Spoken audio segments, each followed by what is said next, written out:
much.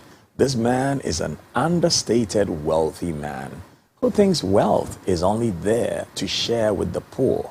Because after you looked at yourself and your family and provide the basic necessities of life, what are we rushing for the wealth for?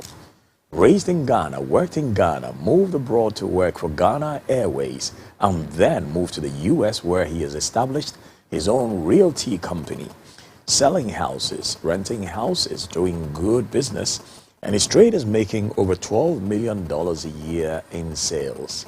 Please welcome the Ghanaian-trained gentleman who comes from a clan that raises its sons to be warriors for the Ghana people, the Asre. Please welcome Mr. Benjamin Akrong. How are you, sir? I'm good, sir. Onupa, it's good to see you. It's good to see you. So good to see you. Good to see you, sir. Wow. I just love the way you carry yourself, your humility, especially when one has researched you and gotten to know how successful you are economically. But you say that doesn't matter to you. It is just looking after your family that matters. Tell me about that. Yes, I think if you have a good family, you have everything. You know, money will come and go, wealth will come and go, but your family will stick with you in every way that they can. So once you bring your family together, you teach them to love one another, then that, for me, that is satisfaction. With all the wealth you have gathered in the US, you still are very understated. Even in your purchases, you're not interested in things that cost a lot of money. You're right. You're right. I think I've become, I've come to know that wealth can be expressed in the way you help others, the way you extend your love to others, the way you look at the children around you, and the way you help them come up to your level. I think that is, for me, that is wealth. If you have all these mansions and you only die and go away from this world without achieving any of these objectives, then that will not be credited against you as wealth. So my wealth is measured in, how many people have I been able to assist. And I love this quotation that the good Lord gave. He said, "Go and do likewise." When he was talking about the Good Samaritan, at the tail end of it, he told the lawyer who was asking the question, "Go and do likewise."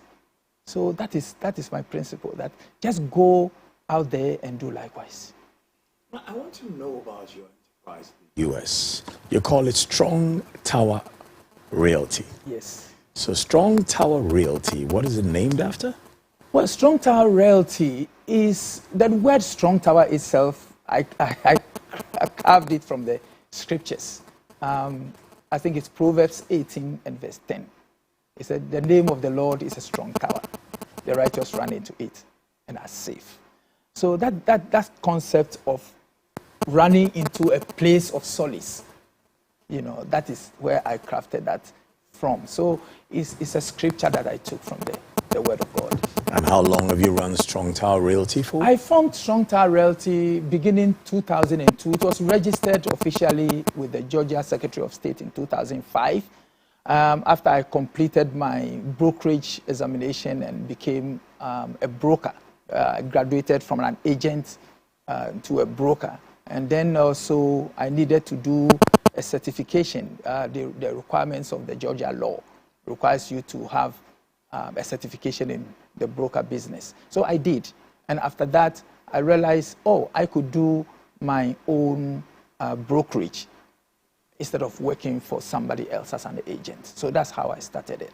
Selling houses anywhere in the world, especially in the US, is a lucrative enterprise. It is. What drove you to go into it? Was it the money? Let me say this. I started my real estate when I was in London. I got the appetite to do real estate when I bought my first house in London. When I was working in London, I took a loan from the bank, and then I purchased a house. 6 months after that, we decided to move to the United States. So moving to the United States, we needed to make a decision whether to sell the house or whether to maintain it and rent it, or what we have to do, because we needed to pay the loan that we took from the bank to buy the house. Just within 6 months, we made about $50,000 when we sold the house.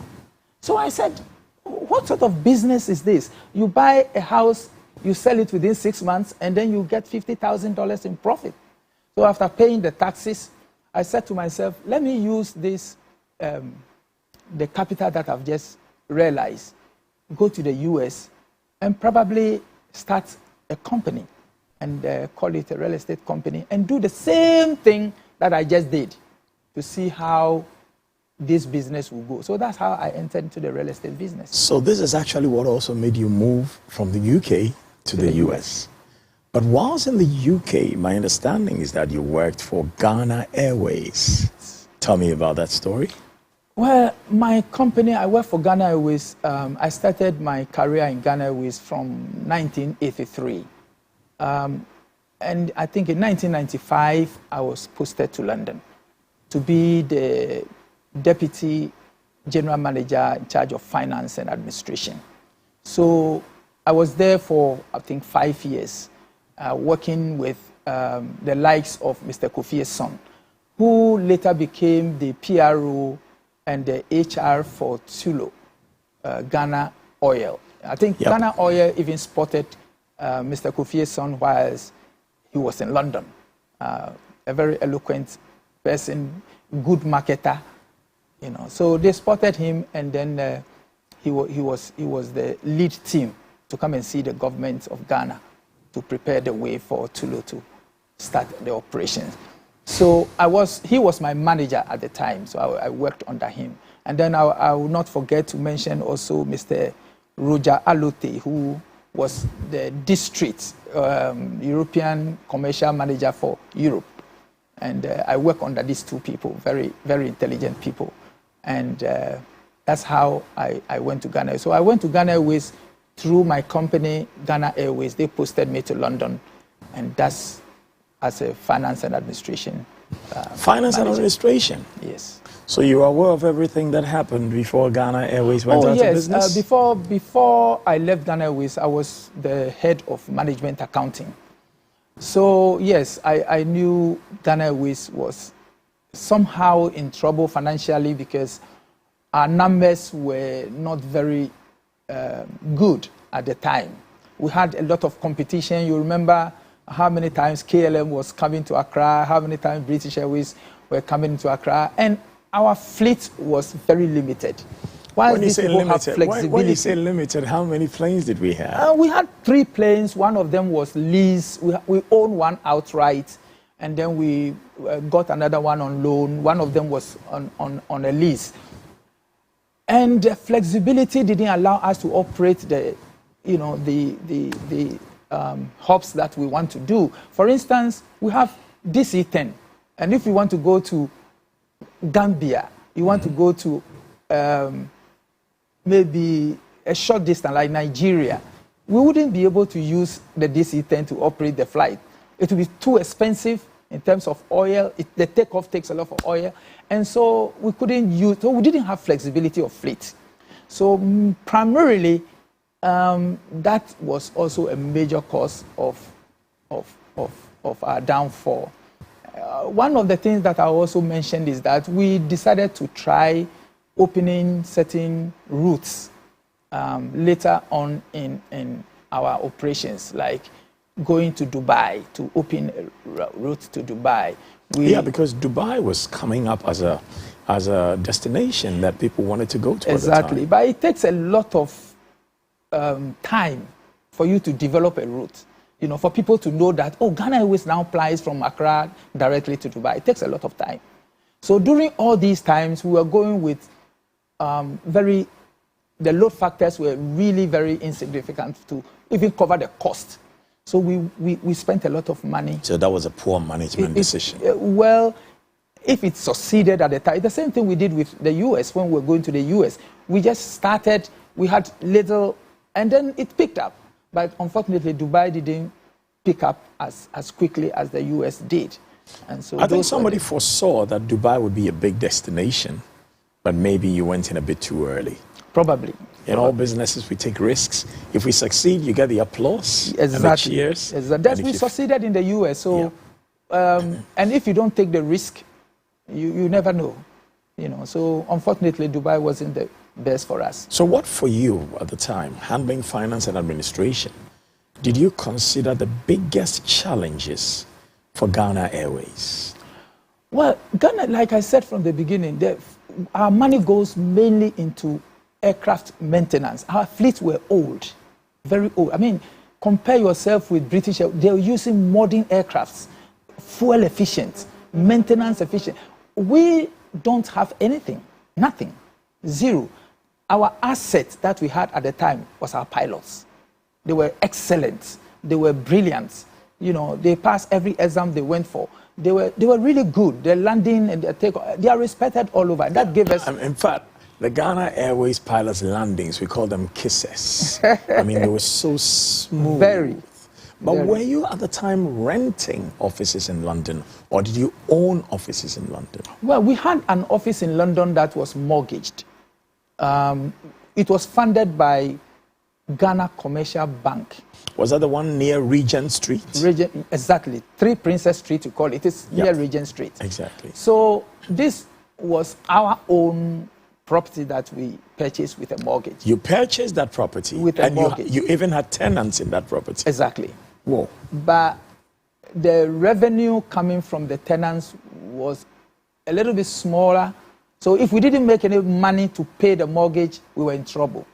So that also caused a little bit of a headache for us. But the main thing that really killed Ghana Airways was our maintenance, the fuel costs, the fleet inflexibility, and few other things that we couldn't manage properly. I think those were the things that really brought Ghana Airways. There were those that said there was political intervention that was actually unnecessary at the time, and too many people were getting too many kilos onto the flights without paying for them. Well, that is true. I mean, nobody needed to be told that this were happening. People knew it. It was an open secret that we did things for organizations. I don't want to mention names, but government organizations which we never got paid for. So if you bring all the postals through your airline, if you freight all the postals into Ghana and you are supposed to be paid and you never got paid, how do you do it? If you bring government goods and things like that and you are never paid, because it's the same government. The government owned Ghana Airways 100%, and the government owned the post office 100%, and the government owned those organizations 100%. So it's the same government. But looking at it in retrospect, for better governance, each one is expected to make a profit. Exactly. So if you're bringing things for somebody, and that somebody is not paying you, even though the government owns all of you, you look like the bad child at the end of the day, because you have served other brothers who give you nothing in return. So your business goes down, and that harms your staff and their families. That is the decision that the authorities in the government sector will have to make, because they were aware the accounts is every time laid before them, so they know what is going on. So they will decide if they want to do this or they don't want to do that. Roger at the time was in charge of UK and Ireland operations, correct? No, Roger was more than that. He was in charge of the whole of Europe. So we are talking about Rome. We had an office in Rome. We had one in the UK. We had one in Düsseldorf, in Germany. So Roger was in charge of all these three together. And then Mr. Kofie's son was the one in charge of UK and Ireland, and I was his deputy. So did Roger ever raise an eyebrow about government's failure to let its other companies pay Ghana Airways for its services? I would say that me, like Roger, we always send the reports of these transactions to head office. you cannot go over the managing director. Who is normally a political appointee. Exactly. So everything will have to be put at his table. He is the mouthpiece of the airline. So he will go to the government and say, hey, you know, we carried all these goods for 31st December Women's Movement, and we've not been paid. And we are talking about millions. Or we carried these mails for the post office, and we have not been paid. It's millions. You know, but all these reports land on the desk of the managing director. So now that you are a CEO of a successful company in America, I want to ask you, because we're looking for insights here, so people can learn from the past to curate a better future. If the managing director fails to press government to pay Ghana Airways for its work, and now the public says, or the media writes, that Ghana Airways is a failing company, and Ghana Airways eventually fails, and the staff go home, and their wives and children, or their husbands and children suffer, who should be held responsible? It was a sad affair, because a lot of people really suffered in terms of, even people died in terms of the dissolution of Ghana Airways. I don't know what language or what communication goes on between the managing director and government. I'm not privy. Well, it should be the managing director and the board. But the board is also appointed by government. By government. And then the board to the appointer. Exactly. Okay. So we are not privy to the discussions that go on between the board. And what I know is that my managing director will ask me to send a report of various transactions that make up a certain category of business in the UK. And I will provide that to him. And what he does with that report with government, or when he goes to the government, what the government tells him, you know, that we are not privy to. We are not privy to that. But for me, as a CEO, my company is a private company. So I deal with things as they come. Yeah. And there are times when I have to stop a sale, or I have to reduce something to sell quickly, because I'm looking at the long term. And probably a lot of the monies that I use in my company are borrowed money from the banks. I do construction. So you can't waste money? No. So you can't even be paying interest on a particular house for more than a period of maybe 6-7 months. Then you run into loss. So once you see those dynamics, you quickly reduce the price and get it off the market. You can even give it for free for somebody, just for you to realize your money that you put in and not to pay those interests. It saves you money. But that is a private company. You can't do that in a place like Ghana Airways. No. So in a private company, it's your business. You do as you please. But in a public company, whilst the CEO is required to report to the board, doesn't he have a duty to also give some transparency to the people that he is a shepherd for? That's a good question. I think that the level of, maybe we have to, the transparency is there, because like I said, when I was in Ghana, I was in charge of the management accounting. And the management accounting is an area where you see everything, bird's eye view. You see everything, everything. I see the whole company just by a glance. And I know where it's going and where it's going. So you give all these reports to your managing director. Because Ghana Airways is owned wholly by the government, and because we don't go to the minister for transport to go, and it is the managing director who does that. It is the board, the chairman of the board, who does that. If the chairman of the board goes to government and says that, hey, the way this line is going, can we inject 1 million to buy a new aircraft? And they said there's no money. He might have done his portion, but we don't know what's actually transpired. we learned when the COVID came, the U.S. government gave Delta Airlines $1 billion. They are not supposed to pay back. That's not 1 million. That's 1 million. Billion. 1 billion. They are not supposed to pay back. No. Delta Airlines is not supposed to pay that money back. The U.S. government recognizes that Delta provides millions of jobs. And the collapse of Delta can cause so many people to lose their jobs. Not only that, lose their lives. Exactly. Go into depression. Yeah, so they funded, but Ghana Airways is just a small piece of the pie in terms of, but I think this is how we lose everything, because Black Star Line is gone and Ghana Airways is gone. A lot of the factories are gone. So what next?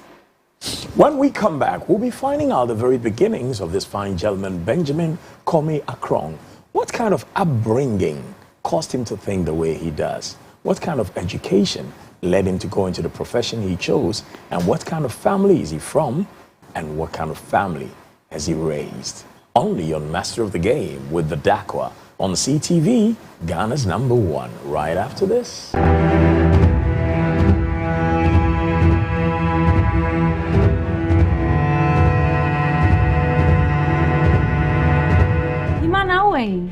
About Rio, but Brania Kofa Krano.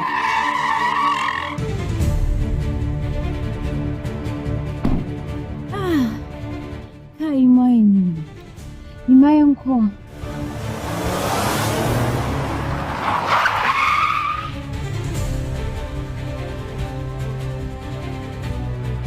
Good afternoon. Afternoon, darling. Mommy, why didn't you come and get me? Don't worry, I'll come and get you next time, okay? Okay.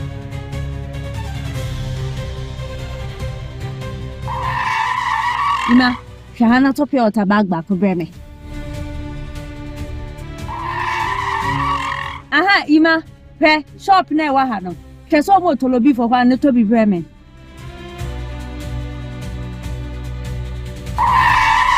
Ima, Shahan to banche mami. Ah, madam, I don't pay so be kufiana. When my brother have problem ana. It's nintin am pese miss you. They wo fie nyina anya adwuma. And it's an tidia. Yan come me ho. Akoto new high sense air condition. Say the airport wo. Sir. Mo twan no ko fa opuna bro. Mati. Na my wa na ko tuma ko pese o so say na wa him say o sin nyina. Insurance so me sort o dodo.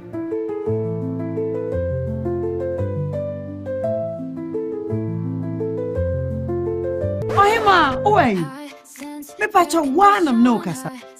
High sense air condition no beer ni jiho, and no beer pato. Esan say, our gold plated frames, high quality copper pipes, eco-friendly gas, and a 4-in-1 filter system.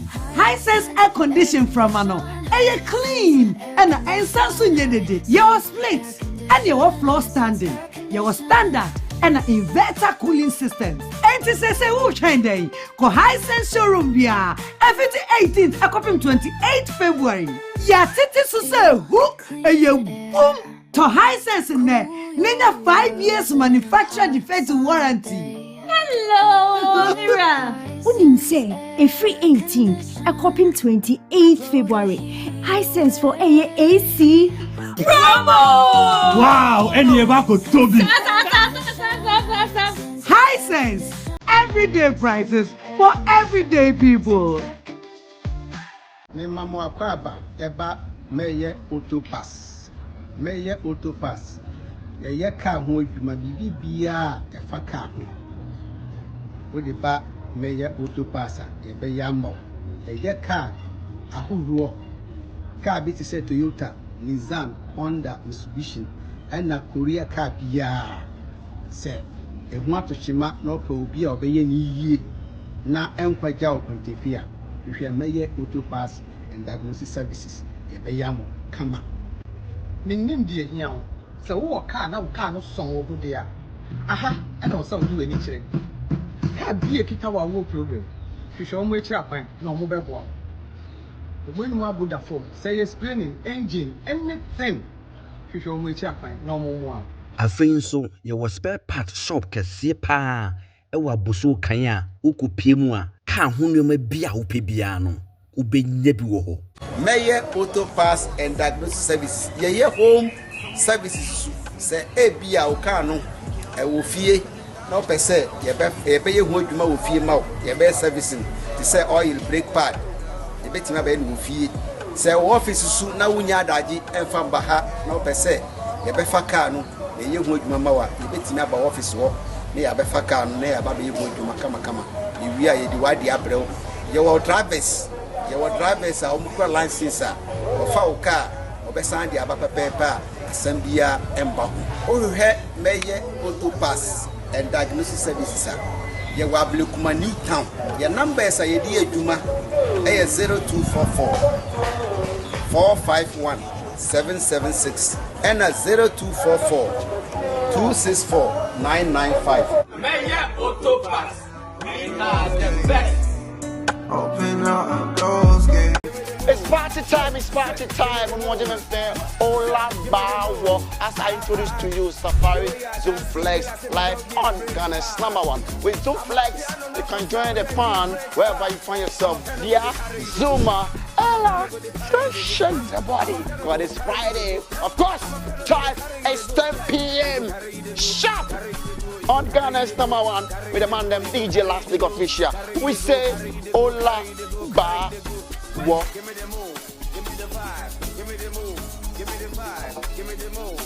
CTV, Ghana's #1.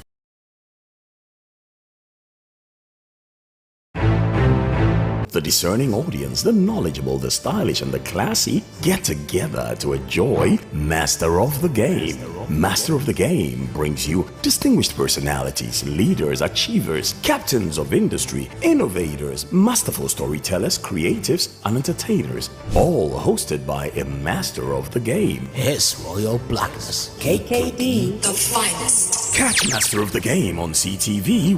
Oh yes, nuggets of inspiration and delightful treats for your enjoyment. Whether you love power, money, beauty, or fame, there is so much to learn from Master of the Game. Only in the place to be.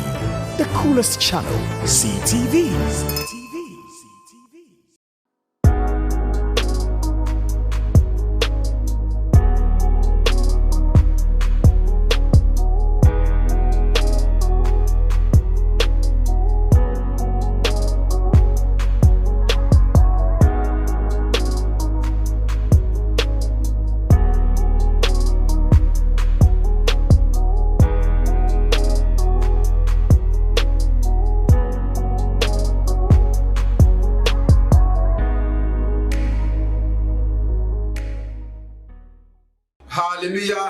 Hallelujah. Order for meeting at the evangelist Pemuka from 7 days.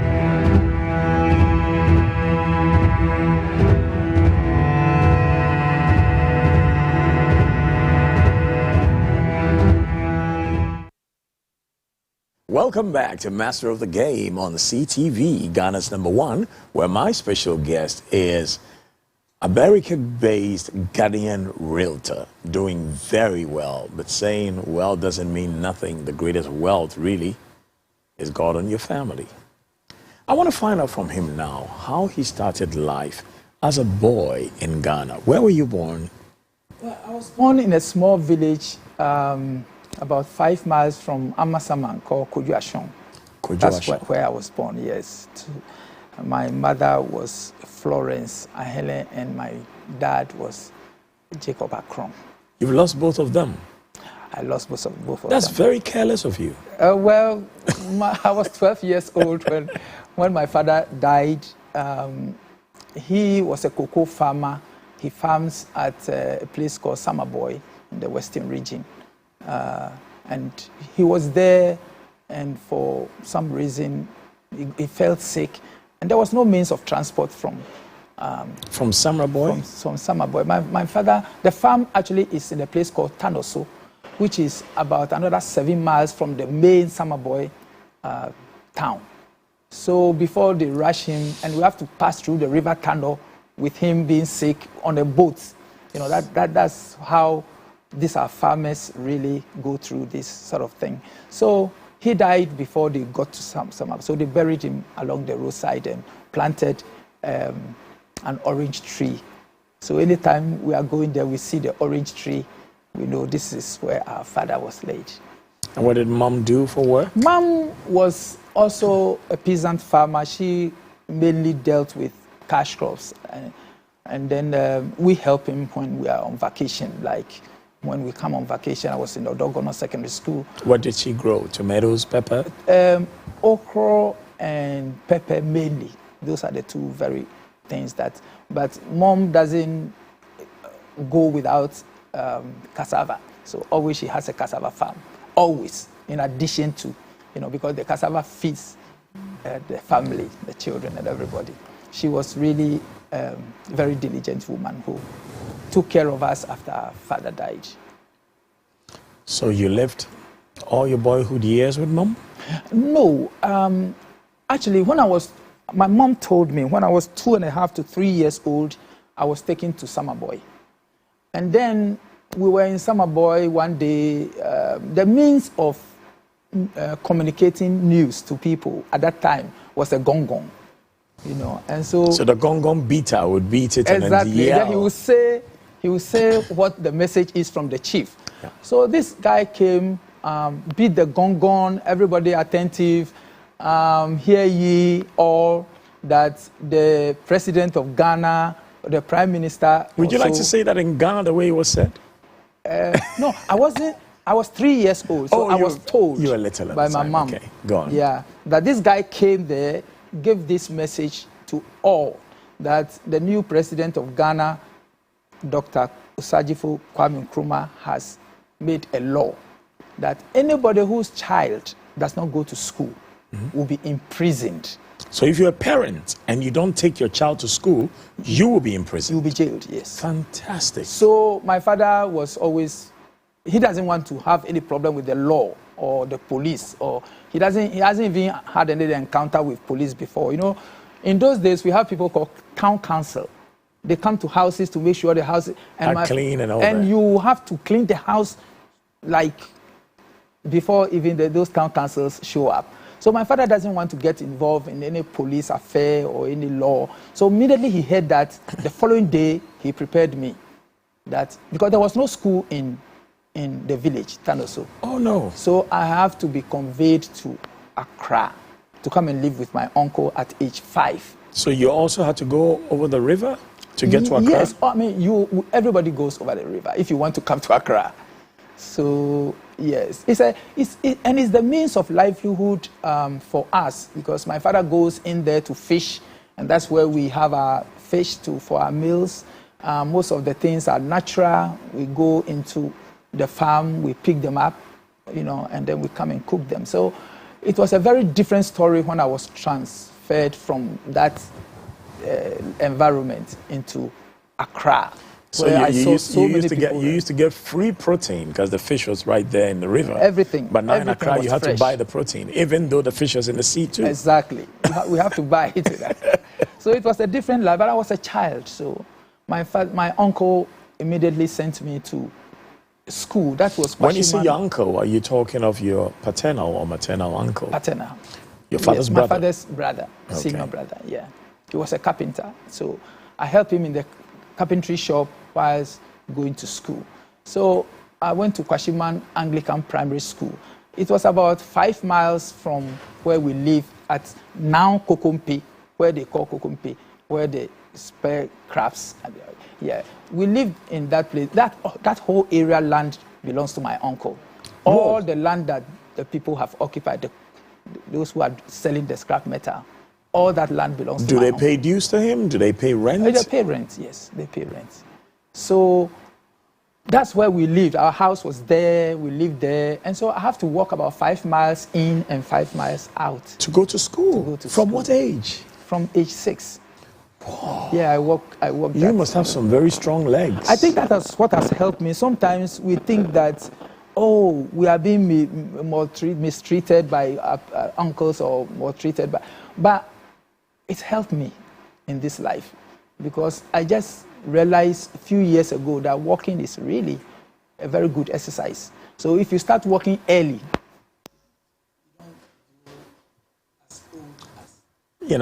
sorry to bother you like this, but how young are you now? I'm 70. Whoa! I turned 70 in December. Look at me saying whoa. I was at your birthday party. I know. It was orchestrated by the children. Uh-huh. I didn't know anything about it. All of a sudden, I saw you standing there, and I just opened my mouth. Wow. 70, you are a very, very healthy 70. Thank you. What do you eat? To be honest, I eat everything in moderation. In moderation? In moderation, yes. The only thing I don't know how to do is alcohol. You don't drink? I don't drink nor smoke either. Yeah. You don't smoke either, do you? I don't smoke. That's good. Those were things that growing up you dare not touch it. My uncle's wife sold what we call ogoglo or akpeteshi. Akpeteshi. Yes. But you dare not touch it.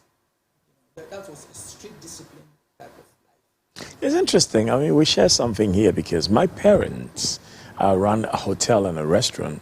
And before that, they ran a record shop and they ran a drinking place. And as a boy, I think I must have been 7 years old or 8 at the time. I don't really remember. But there was this chap who would come and dance in front of the record store. And one day he danced and danced. He was drunk and he fell in a gutter. And I remember when he fell in the gutter, he got out of the gutter filthy. And my mother shook her head and she says, look what alcohol does to a man. Those words are still printed in my brain. Amen. And so I elected never to drink. Even as advertising manager at ABC from the age of 26, I never drank beer. Still never drunk, still not touched any alcohol. It's good. I consider alcohol as a little bit of a poison because if you see the harm it's caused to families and torn people apart and between brothers and sisters and things like that, I think we should be very careful, I'm not saying don't drink, but, moderation will be. So let me take you back to the boyhood years. You've gone to the school in Kwashiman. Yeah.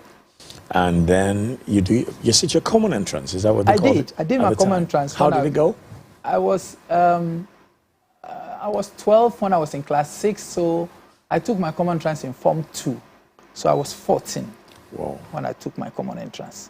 It was a hard-fought one because my uncle wanted me to just finish what they called that time Standard 7. So I'll come and help in the carpentry shop. So he didn't want me to go to secondary school. So what I did was, when I came back from school after my house chores, I went to fetch water on my head. If you fetch 12 buckets of water, it's a shilling. So I was doing that for a block maker. And every time he would pay me a shilling.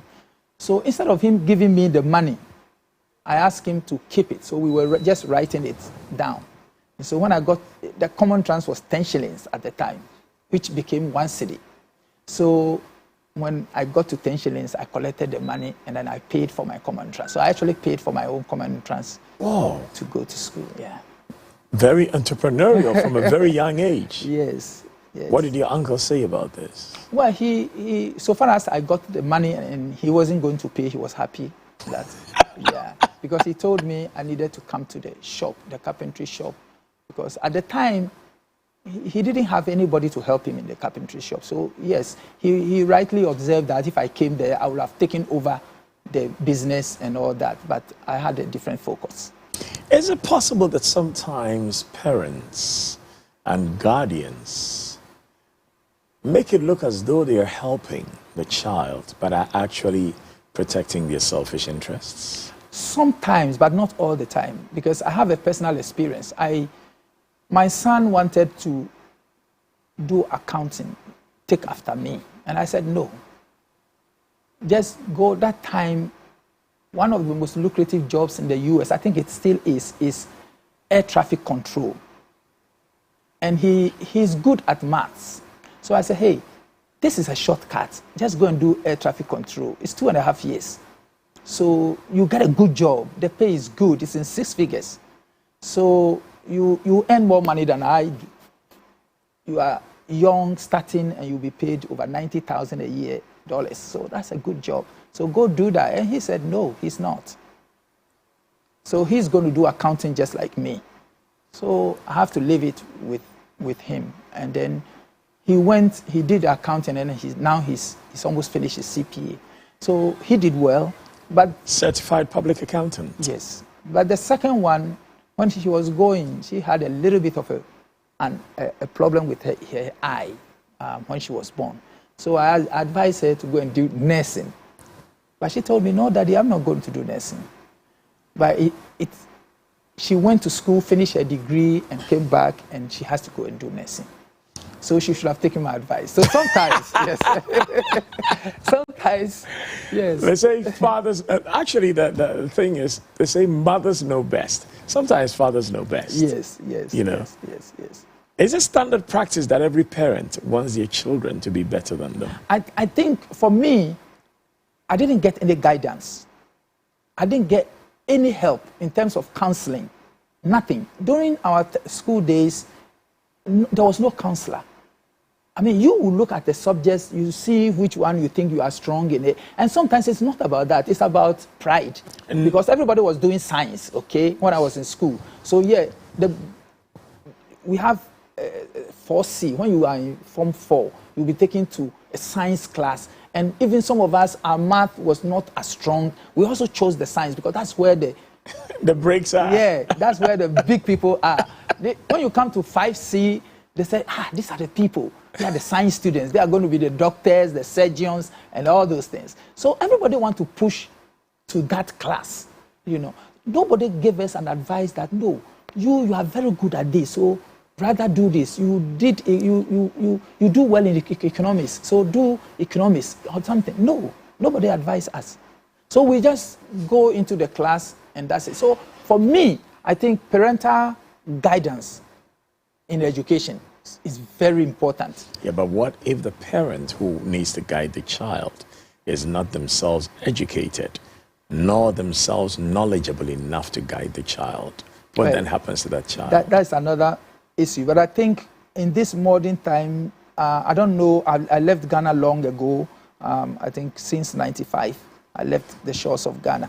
But I believe Ghana might have developed to that stage where there are counselors in schools. If not, then, we have to do that because in the US, they look at you, you have not even one counselor, about 2 per person. You talk to this person, you go and have a second opinion, and you can even, there's another line altogether where you can call for a third opinion, based on the subjects you do and based on your strengths and your weaknesses and all that. So it guides you into a very good career that you should have for yourself, And one thing that I realized about the U.S. Education is that it's more geared towards you becoming an entrepreneur. You preparing your mind to be in the private sector for yourself. If you don't make it working for yourself, then you go and look for a job. Yeah, it's a big difference. It's a big difference because everybody wants to work for himself because you make more money. You have the independence. You have everything. So most people go to school in America. They will more likely end up working for themselves. But that's interesting because in societies where entrepreneurship is encouraged and applauded, more people choose to be artisans because they know that when you know how to make something or you know how to do something, the likelihood of working for yourself is greater. But if all you can do is to sell maybe some systems you learned in school, then the likelihood of working for somebody else is greater. When it comes to that, I will want to speak for our people who finish school in Ghana. It's not so much of their fault. It's the U.S. has the environment. They have the infrastructure. Everything has been put there to make you succeed. It's not so here. So when you finish school, you want to go to the bank to have a facility to start an operation, a business. And you don't get it because the systems are not there even to check, assess how risky you are to the business, whether you'll be able to do it, for the banks to even give you the loan and all that. I don't know if they have started the credit system, checking people's credit. We don't have that yet. Okay. I mean, Prince Kofi Amwa being talked about this for years. Okay. But it didn't happen. I think Ghana's main credit system is you have a father or an uncle who has a property that he can use as collateral. That's collateral. That's it. And so those who don't have collateral are weeded out immediately. Or do you have some political affiliation that will help you get access through maybe an agency like venture capital fund or venture trust or whatever? Yeah, then a lot of people will be left behind. So that is the problem we have here in this country. I don't want to fault our people from the universities and things. Can you imagine that for years we have been pounding fufu with all the sweat going to the fufu, and we have it adds salt. Some say KNUST. How do you call them? Yes, Kumasi University. And these are people who are become engineers and technicians and things like that. But we still pound the fufu because we don't have. It's not their fault. It's because we don't have the needed infrastructure here in Ghana that will enable somebody to say, oh, okay, so let me fabricate or form a company that fabricates things and let me experiment with this, because the average Ghanaian eats fufu. And if we get our people to do these various types of machines that can pound, you see the business that they will do. So it's not that the business is not there. But we used to have businesses that made various types. Akasanuma was in Ghana. Sanyo was in Ghana when you were young. Right. You know, what happened to them? Well, I thought those companies were more of assembling. Yeah, because we can't make the products from scratch. So we bring the things together and we assemble. But that's a good start. Like New Plan. That's a good start. Is New Plan still there? Is New Plan still? The area is there, but I don't know if, it's not operating. If the vehicles are still being made. Yeah, so we have to bring back that infrastructure for our people from the universities to benefit, to sort of, when they come out, they don't want to look for a job at PWD. Yeah, he's an engineer. He's innovative. He can do things for themselves. And one of the cardinal marketing techniques that we know is that when you produce things that people need, they will buy it. That's true. They will buy it. So look at something that, look at cell phone. Now, there's nobody without a cell phone. The person who did it, he was just creative to say, everybody will want to hold a cell phone. So let me put this together. And they did. And so our University of Science and Technology is there for such, things to be created for our public to consume. Will it be workable, say for instance, if in order to graduate from KNUST, you must actually manufacture 3 needed products? Simple as that. Again, will you give them the infrastructure? Yeah, but if you're going to make that a requirement, then you have to help them with the infrastructure. Well, I will agree with you if the government... You see, the sad thing is that they don't... It's not that they are not smart. It's not that our people are not smart. I have a consortium of people working with in my company. One of them is from University of Science and Technology. He's a civil engineer. He's super. He's clean. And he's so good. He's called George Awuku. And he's working for you in America? Yeah. He's in our team. He has his own company. Okay. But he's part of our team. So if I have a development to do, I give that side of civil engineering to him. And he comes out to do it perfectly. He sends it to the county, to the department and it's immediately approved. He's even made a name with the people, that when he does something, it's perfection. Yes, and he's even now a consultant to some of the counties. They consult him when they are doing certain things, and so he went to University of Science and Technology. So what I'm saying is that there are smart people there. US has the infrastructure, so they strive, but here it's not the same. So that's why I asked if it has improved. I don't know. If it has not, then do you with this example feel that we get our priorities wrong? Because we're able to spend monies on certain projects that I just cannot understand, whilst we know full well we need money for things that really are necessary. Do we get our priorities wrong? I wouldn't say we get our priorities wrong. I think for those of us in the diaspora, the way we view Ghana is more of corruption base. You know, you give the poor contractor a project to undertake, and he has to spend about 30 to 40% of that money to grease the palm of people to approve those projects. So what is left for him? He has to also make a profit. He has to make a living. That's why he's working. So if he takes 15% markup, what is left? So the project itself, a road that should take maybe 100 years, like in the US, you make a road that takes 100 years before you come back to renovate, or 50 years. Here, a rain or two comes and the road is gone. So I don't want to blame those contracts. I think the system, it is the system. But the system is made by people. Well, we need a leader. And the spending officer of this country is really not the Minister of Finance, it's the President. Because whatever we're going to spend on, the President approves it. So what I would say here is that we need a strong leader. Somebody who audit those things that are done. And if you, the contractor, you are held responsible for something, then you tell me that, oh, I gave X amount of dollars to Mr. So-so-and-so and Mr. So-so-and-so. And those people should also be held responsible. I mean, this guy has won the contract to do a particular job.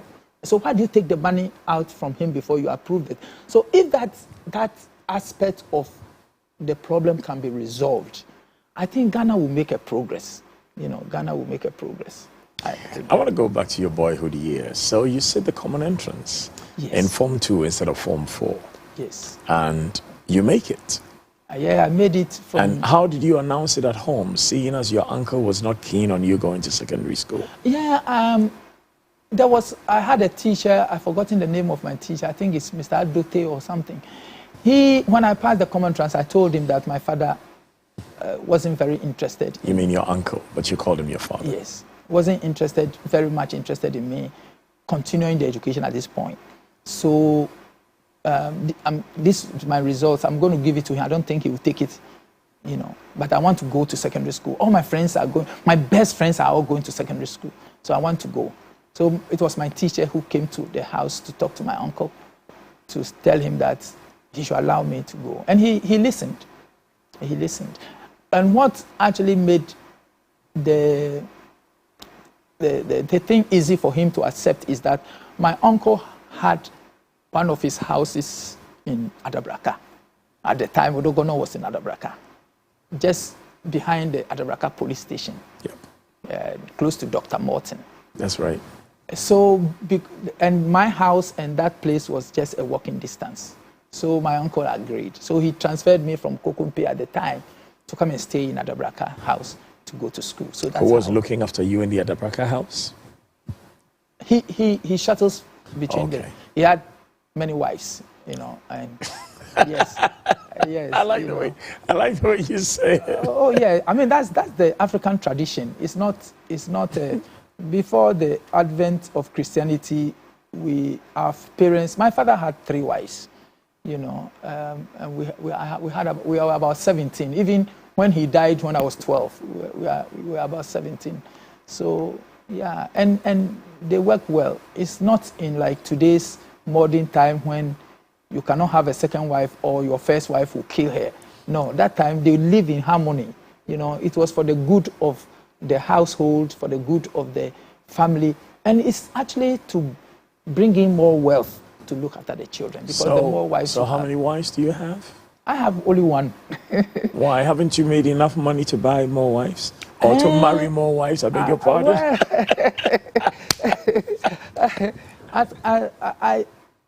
I started my... For the kind of money you make in America. I started my childhood as a crife, what we call crife. I was the president for SU. During those times when I was in secondary school, you can't even hold a girl's hand, you know, in public. If your fellow fellow Christians see you, they will come to the place and they say, hey, let's pray for Senior Akrong. We saw him holding a girl's hand. You know? So we were shy away from... Then a lot of prayers were said for me. Yeah, oh, okay. So you know about it. So we shy away from girls. We don't go to dance. We don't go to movies. We don't go to any of those ones as president of SU. You know, you set yourself as an example. You're a pope. Yes, more like. You know, people measure their Christianity based on how you, the president, you live. You know, so we were really restricted. There was a time when I did something to my uncle that I always regret. He sent me to go and buy a petition. And I told him, I can't do that. You know, I regret it every time I remember that. You know, it wasn't the best of me to say that. But that time, you know, the youthful Christian thing, you know, but now I know that it's not a sin at all if somebody wants to have a drink or two, no. So you were too strict a Christian when you were younger? I was too hard on myself as well. Very hard on myself. How were you? Because I didn't have any freedom. You know, I was bound. Even my own sister, I can't hold her hand. Because she's a woman, I have to walk with her, but I can't be holding. But who told you these things? Yeah, you know, it was the indoctrination we received from SU at the time. Our time was really strict. Our times, I'm talking about in the early 70s, the 69, 70, 71. Those were the days that I was... So looking back, you accept now that some people who were in the position of shepherds were not honest with you? No, they weren't. Not that they were not honest. They didn't even know it. And I think it's the same thing today that I see among people who are called pastors in Ghana. they don't even know the scriptures very well. You know, so you listen to some sermon and you see the way the pastor is talking and you see out of context and all that. I say, how can this person be a pastor? You know, so it's the same thing happening today. It's the same thing in our time. People who taught us did not teach us well. You know, it's not a sin to drink. You know, it's not. And first, that's my perception. But when I grew up in my Christian life, I realized that it's a choice for me not to drink. It's my choice. I'm not drinking. So tell me about your years in USA, Odogono Secondary School. I would say that... apart from not drinking, not smoking, not holding any girl's hand, oh my God, the fun you have missed. Well, I didn't drink or smoke, but I loved the company of the girls. Well, it was so much fun. Ours was a boys' school. And I went to a boys' school too, Presec Legon. Oh, Presec. But every weekend we got to hold girls' hands. They came to visit us. Mm-hmm. Well, Odogono is strictly not allowed. And the boys, there are a group of boys, like, you know, they will make fun of any girl who comes around. So even the girls don't even venture to come at all. I entered Odogono in 1969. Mm-hmm. And I wasn't the brightest person in class. You know, I came to meet tough people. Unlike when I was in the middle school, when you will be first or second. When I entered secondary school, it wasn't as easy. You know, it was real. There are people who were really tough. You know, they knew what they were doing, and we have to submit ourselves to go to them to learn from them. So I wasn't the smartest person in class when I went to Odogono. I was somehow in the middle. Not too. Were you interested in any sports? Yes, I was running the mile for my school at the time, and sometimes I tried other events as well. This running the mile is usually run by SU people. Why? Well, because we don't drink, we don't smoke, we have the energy. So I was running the mile for my school at the time, yes. Because the shorter distances were usually run by the bad boys. But the long ones, SU, Maison. Yeah, so I was doing the mile for, but they were tough guys at the time from Presec. I think you have somebody called Osafo. Were you there with Osafo? I think Osafo was a senior of mine. Was a senior, yes. Yeah. Those were the people we ran with. Yeah. So that time he was at Presec. I want to talk about money when you were in school, in secondary school.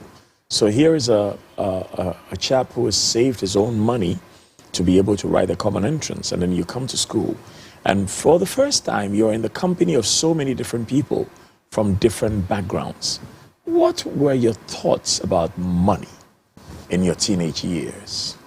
Well, I knew money was very important for my education, especially when I went into secondary school. My uncle sort of cut resources because he wanted somebody to help him, and I didn't. So he brought in somebody from somewhere else. So some of the resources had to be channeled to. So I barely had money for school. So what I did was, there was this, that time the train was running. The train runs from Takoradi to Accra. And I go there to do what today is called kayayo. Yeah, I go there to carry the plantain and things in baskets for people, bring it to the lorry How station. did you get to know about that? I stayed in Adabraka. So you knew it existed? Yes, I knew that there was something there like that. In fact, the boys in the area go to do that for money. They will go and carry people's goods, and then they are giving money, they are paid. The other alternative was for us to go and look for fish in the Odo River.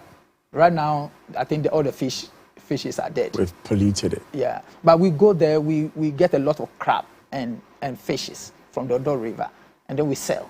We go to the Adabraka market, and then we sell.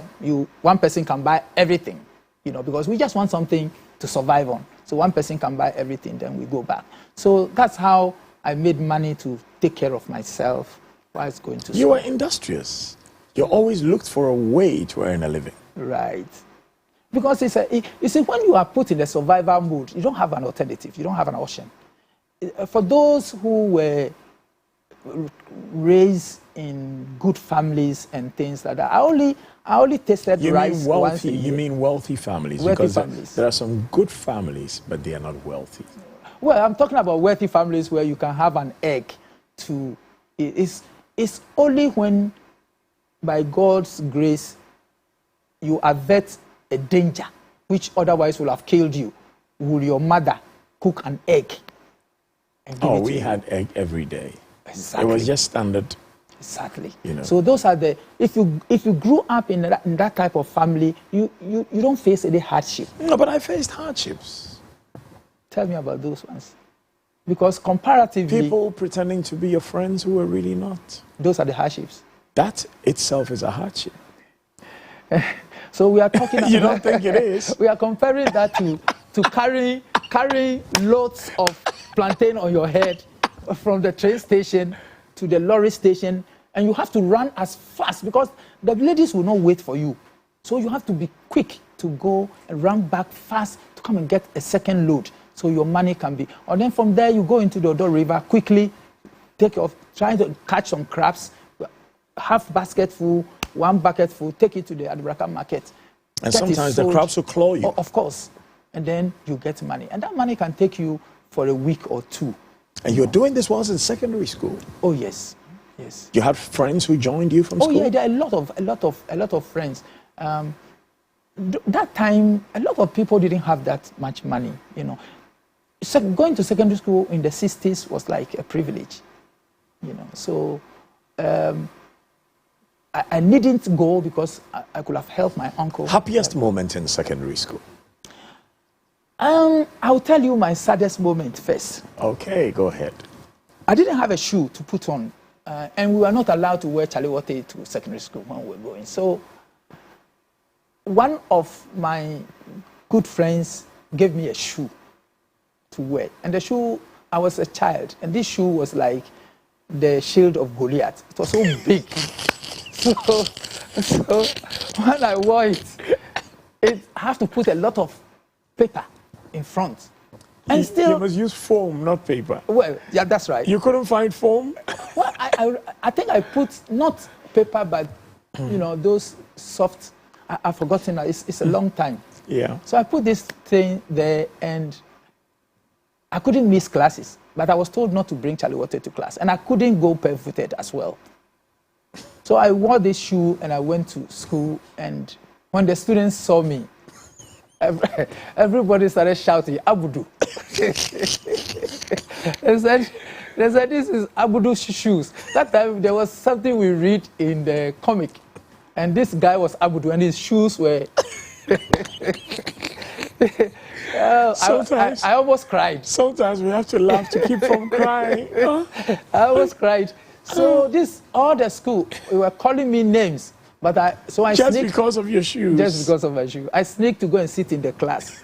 So I have to wait until everybody leaves the school before I come out because it was terrible. So when people went out, I just decided to go to the washroom before I go. And before I got to the washroom, they've drawn my shoe all over the wall. They've written Abdu. So it was one of the saddest moments I had. It made me, I pitied myself. Now you're wealthy. With this big home in the U.S., with over 3 thriving businesses in the U.S. Right. Where are the people who drew Abdu on the wall? Well, I don't think I will ever meet them, but you know, it's something for me to write my story. That this is what I went through when I was going to secondary school. It was very difficult even to buy a shoe, a canvas, what you call a canvas. That time we call something undergrain. I don't know whether you came to undergrain, of course. Yes. Plimsolls. Exactly. So those are the ones that most people wore at the time, but I didn't get the chance to wear one. You know, and I have to and because of that, I have to go to school so early. And it's a shame we don't have a mindset of charity in this country, because in many places that I have traveled to around the world, wherever there are children, if there are any children who have much less than others, there is some sort of a fund or a charity that provides for them.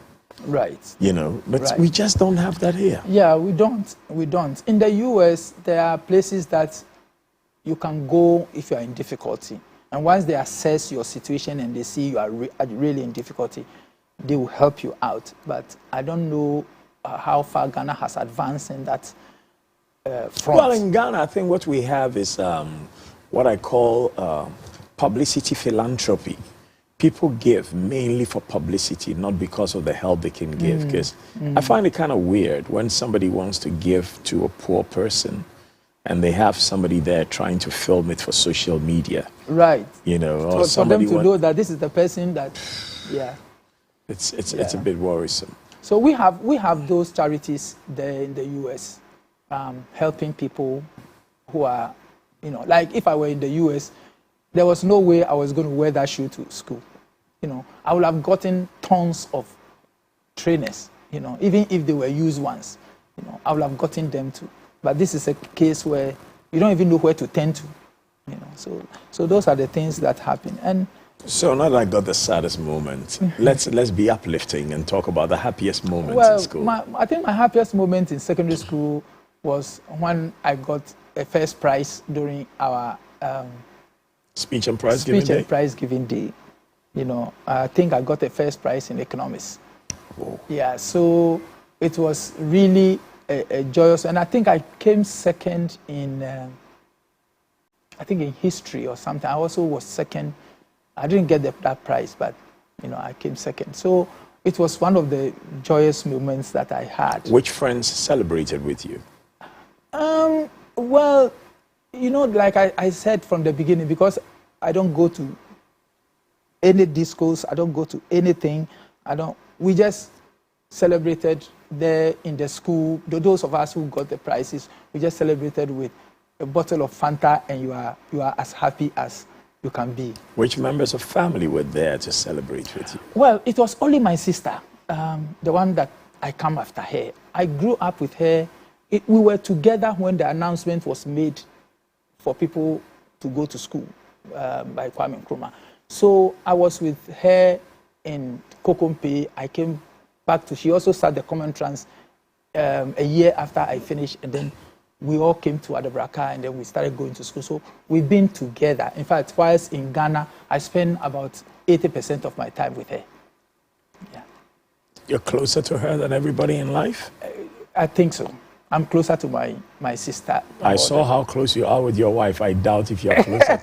Well, I live with my wife in the US. So yes, I'll take my wife out of that category. But when you are looking at outside of the marriage life. So now that I've jumped to wife, how many children do you have, and with how many women, seeing as your father had only 3 wives? I have one wife based on my, all this is due to my background, that I have one wife. She's very faithful to me. We have obviously few problems here and there, but we've come along for 40 years, 40 years? Yeah, we've been married for 40 years, and we've been together, We fight a few times, but... What do you fight over? We don't fight over money. No, because you have plenty. It is only people who don't have money who fight over money.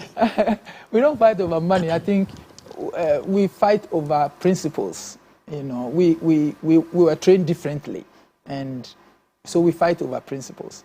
So when I have a toothpaste and I'm going to brush my teeth, I put a little bit on the brush, and it can brush my teeth all through. She will put like the whole thing has to be filled, and I was, it is waste. And that can turn into something else. So she is a rich man's wife. Don't you understand that? So those are the little things that sometimes may cause problems. But yeah, we don't fight over money. Just because you choose to be very modest and understated doesn't mean your family, who know how wealthy you are, must also be understated. Oh, right. I respect them. There was a story in a supermarket where this young chap, he comes over and he buys only the expensive brands. But his father comes in and he's a thrift shopper. He buys the cheapest brands. So one day, a lady at the till asked this billionaire, how come your son spends so much and you spend so little? And the man says, because he has a rich father, my father was poor. Right. I think that applies to me as well. A perfect story. That applies to me as well. Yes. What are you doing with all the wealth you've made? Well, I try to help a lot of people that I can in my sphere. I have a lot of relatives whose children don't go to school. And so what I want to do is I want to create this environment in my family where everybody will have to go to school. Minimum SSS. So I've taken it upon myself to fund anybody who is willing to go to school. And then I sponsor them. And then I try to give them what they need for the school. And you need to show me your report card at the end of each term. And they are doing well. One of them just finished University of Science and Technology. He did chemical petroleum or something like that, which I believe will be very useful since we got oil. So it must be petrochemical engineering. Petrochemical engineering. And he's now in Tema, assisting with some jobs with some companies and that sort of thing. I had people who did humanities in Cape Coast. They came out, they're working in the banks. And this Saturday, I'm calling all of them, all those who have finished university, I'm calling all of them a meeting. I would like to be there to see this. The meeting will start around 10 a.m. this Saturday. And all I'm trying to tell them is you need to help others. You've done this, you've achieved this. You need to also start helping others in as little as you can, so that a time will come when the family will have to become, Lawrence is one example. I was going to mention him, your nephew. Yes, Lawrence. He speaks so highly of you. And he's such a brilliant man, speaks very well, very sharp mind. Amen. And he speaks so highly of you. Amen. And he says, if every family in Ghana had one Mr. Benjamin Commey Akrong in that family, the whole Ghana will be a great country. Amen. And I think, that's a big compliment. for your nephew to say that about you is, and he actually flew to the US for your birthday. Yes, he did. He came for my birthday, and it was a surprise because I didn't expect them to come, and you were there as well, you know. So I saw people from Australia. One of my nephews came from Australia all the way for my birthday, and you know, it makes you feel good that, you know, your work is not in vain. You know, people are recognizing. More to come on Master of the Game when we come back. We're going to find out what exactly this man left Otogono Secondary School to go and study. What did he do for a career, and how did he end up becoming the rather wealthy man that he has become today, who still holds on to his family values? With my man, Mr. Benjamin Commey Akrong, right after this.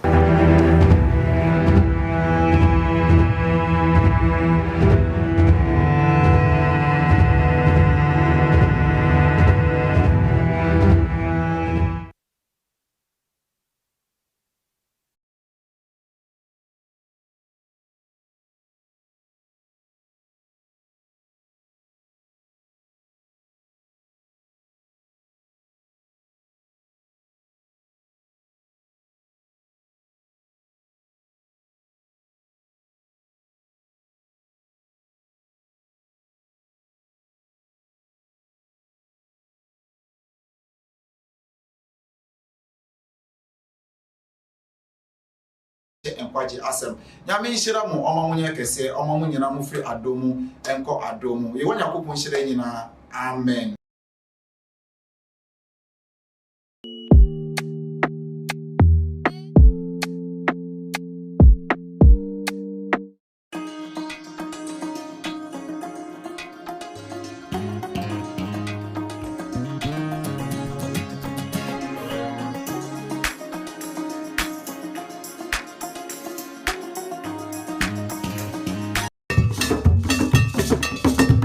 Evergreen memories. Wow. We kind those days in Infantipem. Abraya Buffon for now parenting, Eddie or more and Quada Eba. You know, one corner and me put something for say. And a baby. But I'm check. We bonded as colleagues at the dining hall, the dormitories, classrooms. It's just said, Nina can you boom up. But the question is, and now we'll be able to hey, now squad you are here. Or like you are here. Floozy. And you boys in here. Where you stay? You in school, no? You are buying the coin. You been to coin. You been to university. You been to Brabham 70. You had to retire to the villages. We are here to reunite you and ensure that we can help each other. But before that, school then I will call St. Louis, Ola, Wegehi, Holy Co, Preset, and St. Peter's, and now Bishop Herman, and St. Augustine. This is the platform for you. Join me, Dr. Kufi Anna, on Family and Friends Reunion as we share memories and experiences in life, only on CTV, Ghana's #1.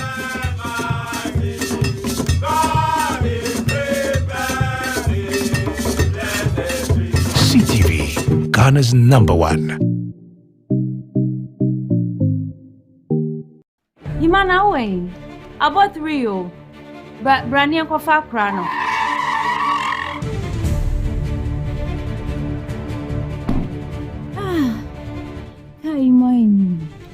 My uncle.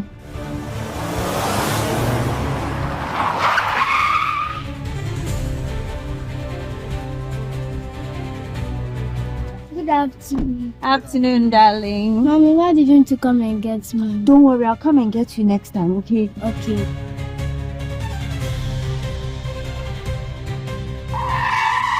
Ima, Shahana top your tabag back for Breme. Aha, Ima, pe shop na wa ha no. Hwe so mo tolobi for kwa ne to bi Breme.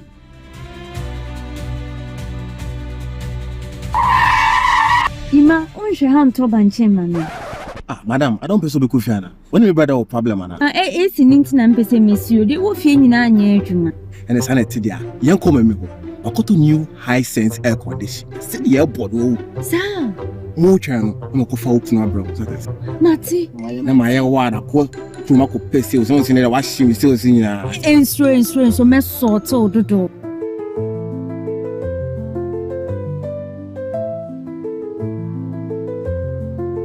Ohima, oi.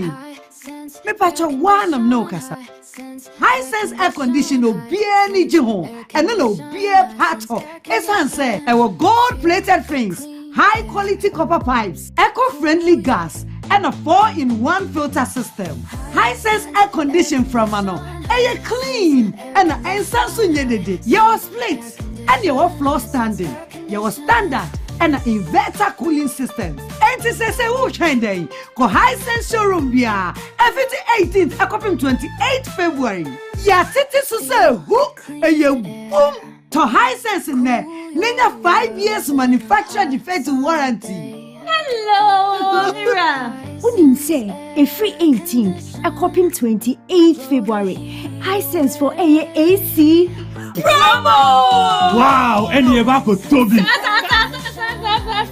High Sense, everyday prices for everyday people. It's party time on Modern FM. Ola Bawo. As I introduce to you Safari Zoom Flex live on Ghana's #1. With Zoom Flex, you can join the fun wherever you find yourself. Via Zoomer. Ella, don't shake the body. God, it's Friday. Of course, time is 10 p.m. Sharp on Ghana's #1 with the man them DJ Last Week Official. We say Ola Bawo.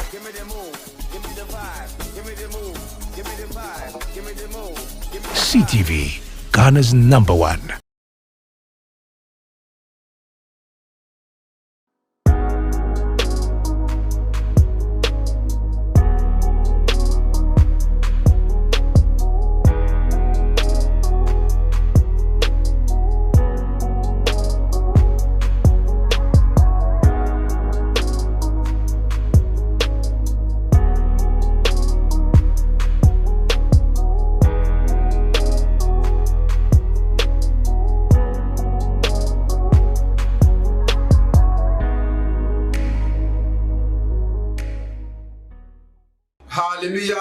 Hallelujah. Order for meeting at the Evangelist Pemuka from 7th Day Universal Mercy Center Asafomu. Eye Kasafoni CTV Awoshe Mosoi. Eye Nyamipwa Sunday way exactly 12:30 p.m. Ekosi exactly 1 o'clock p.m. Yenemo ebeche eye enkwaje asamti framadamfo nefra unya fro bibiara wonem no kaise Evangelist Pemuka aba yebeche enkwaje asam nyame nhira mo omamunye kese omamunye na mufri adomu enko adomu ye wanyakopon nhira nyina amen.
Yes.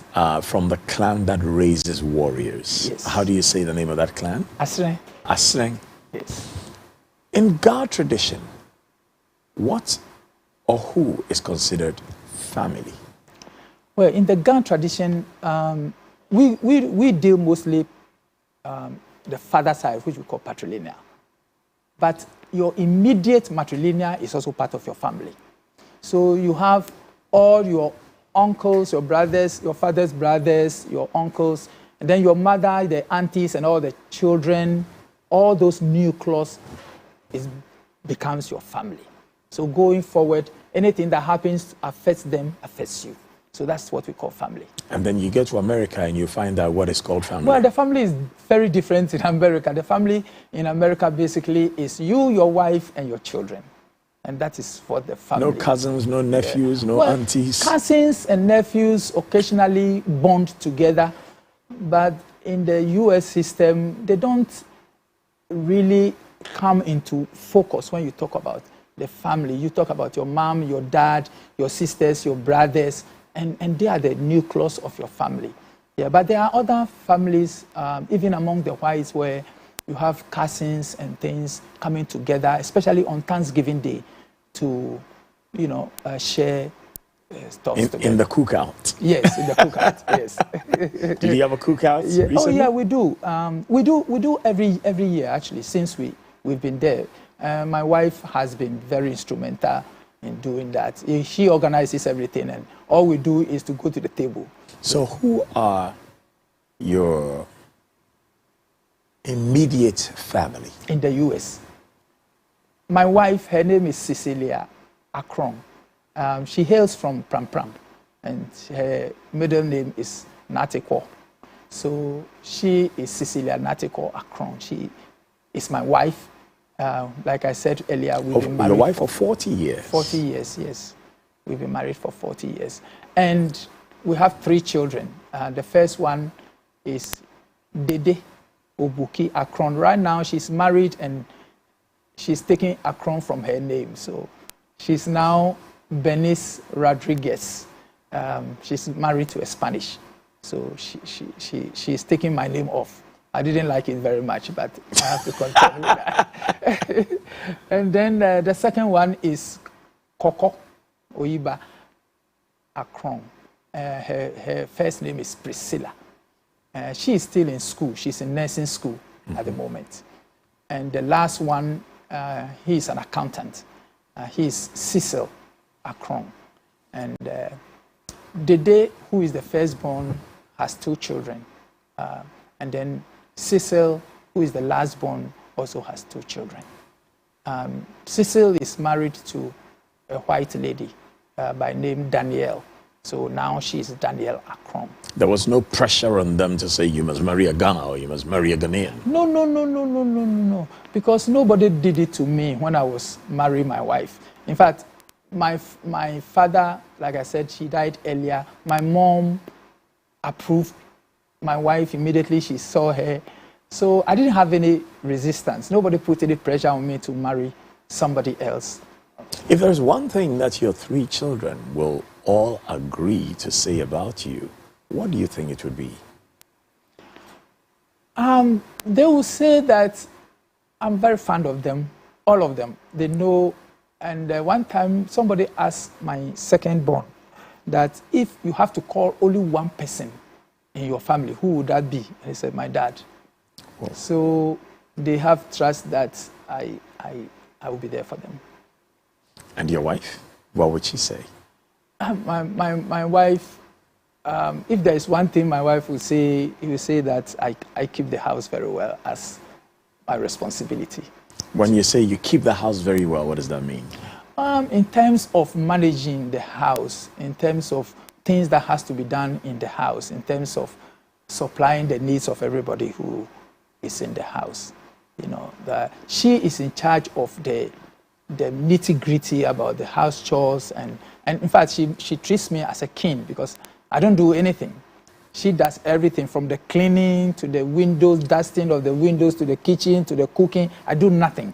She refuses to hire somebody to do it even though she can afford to. Yeah, she can afford to, but she doesn't. In fact, I even suggested that to her some time back, that we should get somebody to help her because she's getting older. But she said no. And she does it very well as well.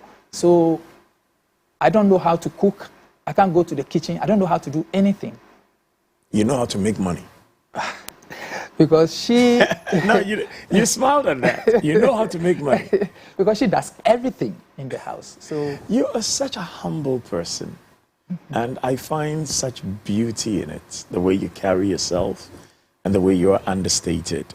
But even through all that, you play the traditional role of protector provider and president of your household. Amen. And your wife, the nourisher, the polisher, and supporter of her husband. Amen. I think that's exactly what happens. And I think when we know our roles like that in the household, friction becomes less, and the order of the day is joy. So I think that is a road that I've learned earlier in life that I should. It's not to say that things don't happen, but for me, when things happen, I just take my shirt and go into my car, and then I go somewhere. You go for a ride? I go for a ride, and then by the time I come, things have cooled down, and and then we, obviously, the tongue. But when things happen, what are these things that happen? Well, you see, there is a scripture that says that love does not keep record of wrongs. Yeah. So I can't even remember them. But women are like elephants; they never forget. Yes, but for you, the man, I don't even remember those things. I know multiple times things have happened, and sometimes I need to take my shirt and just go and sit in my car and go round, and come back home. If you ask me to put my fingers on them, I can't, because I don't keep record of them. I don't keep record of them. I don't even want to remember. What do you do to keep your home happy, and especially your family happy? Everyone has a birthday gift when it comes to that. I do my best to do that, and in fact, I'm just intending to stop that, because my firstborn is almost 39 years, so she's had 39 birthday gifts, so it's enough. so now let's finish at 40. Yeah. Let's finish at 40. Okay. Well, I think she's listening, so she let's finish at 40. So, Bernice is such an adorable lady. Let's finish at 40. She is. Yeah. So I try to give everybody something, their children, every time, and I try to relate to their children as much as I relate to them. So their children will seek for me before they even go to them.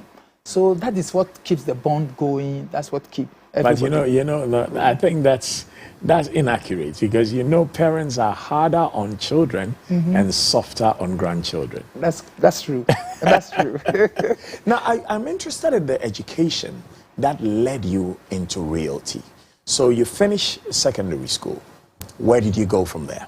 From secondary school, I went straight into Accra Polytechnic. I will give credit to a gentleman called Ernest Latte.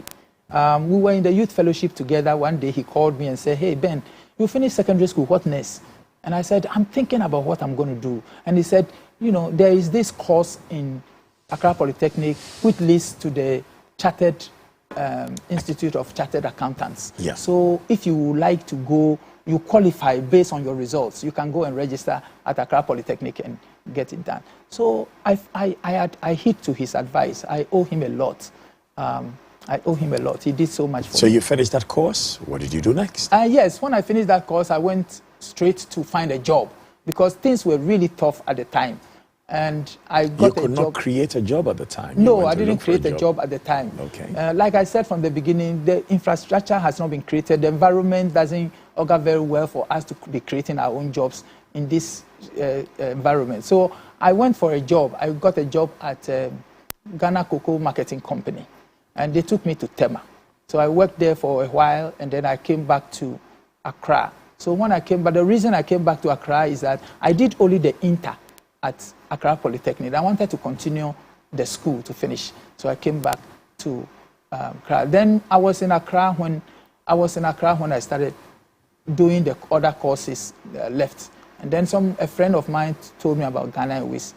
Why don't I switch to Ghana Airways? And I was curious. I said, Ghana Airways, yes, I will be able to. I haven't sat in an aeroplane before. I said, why not?